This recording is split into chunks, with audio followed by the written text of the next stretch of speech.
রোজাদারদের জন্য দুইটা খুশির মুহূর্ত। আল্লাহর রাসূল বলছেন রোজাদারদের জন্য দুইটা খুশির মুহূর্ত।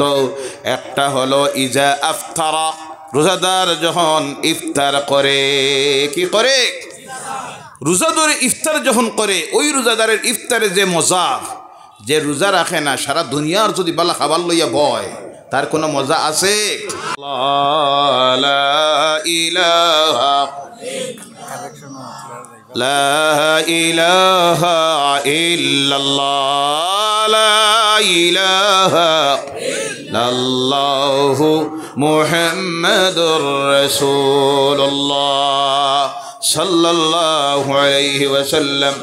এবার আমার নবীর যখন তিলাওয়াত শেষ হবে, আল্লাহ বলবেন, ও জান্নাতীরা, ও জান্নাতীরা, দুনিয়ায় আমি আল্লাহর সামনে দাঁড়াইয়া তোমরা আমার কালাম তিলাওয়াত করতে, কিন্তু আমি আল্লাহর তিলাওয়াত তোমরা কোনোদিন শোনো নাই।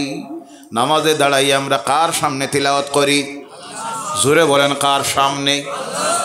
এর জন্য জেনে রাখবেন, রোজাদারদের জন্য দুইটা খুশির মুহূর্ত।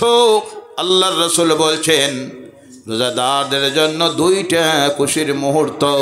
একটা হলো ইজা আফতারা, রোজাদার যখন ইফতার করে। কি করে? রোজাদার ইফতার যখন করে, ওই রোজাদারের ইফতারে যে মজা, যে রোজা রাখে না সারা দুনিয়ার যদি বালা খাবার লইয়া বয়, তার কোনো মজা আছে? রোজাদারের কাঁচা লঙ্কায় মজা আছে না নাই? পানিতে মজা আছে না নাই? নালি শাকে মজা আছে না নাই? ডালির বড়ায় মজা আছে না নাই? আর যে রোজা রাখলো না সারা দুনিয়ার খাবার লইয়া যদি বয় মুখে দেয়, আর কয় মজা লাগে না? কথাটি কি না? এর জন্য রোজাদারের এক নম্বরে খুশির মুহূর্ত হলো, আল্লাহ রাসূল বলছেন ইজা আফতারা, যখন ইফতার করে, সেই সময় রোজাদারের মনে যে সান্ত্বনা আসে আর যে মজাটা লাগে দুনিয়ার কোনো কিছুতে সেই মজা। সেই দিন যখন জান্নাতীরা তিলাওয়াত শুনবে, হুর গিলমানেরা চিন্তায় পড়ে যাবে। ওই জান্নাতীরা মনে হয় আমাদের দিকে আর কোনোদিন ফিরে তাকাবে না। সুবহানাল্লাহ।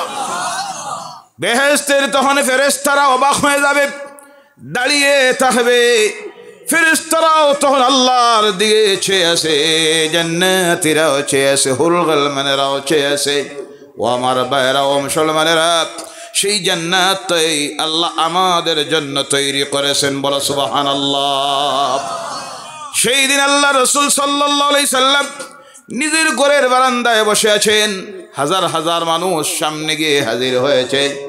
আমার নবীর মাথার চুলের দিকে তাকায় দেখে এই মানুষ পাগল নয়। এত সুন্দর চুল 3 সাইজে রাখতেন। কয় সাইজে? কোনো সময় খানের অর্ধেক পর্যন্ত, কোনো সময় খানের লতি বরাবর, কোনো সময় গর্দনের অর্ধেক বরাবর। আমার রাসূল 3 সিস্টেমে চুল রাখতেন। কয় সিস্টেমে? এইভাবে মাঝে দিয়ে পরিপাটি করে আমার নবীর চুলের দিকে তাকায় দেখে এই মানুষ পাগল নয়। চেহারার দিকে যখন তাকায় দেখে এত সুন্দর মানুষ, এ মানুষ না ফেরেশতা। সুবহানাল্লাহ। আকাশের পূর্ণিমার চাঁদের সৌন্দর্যতা, যার সৌন্দর্যতার সামনে হার মানাইতো। বলো সুবহানাল্লাহ।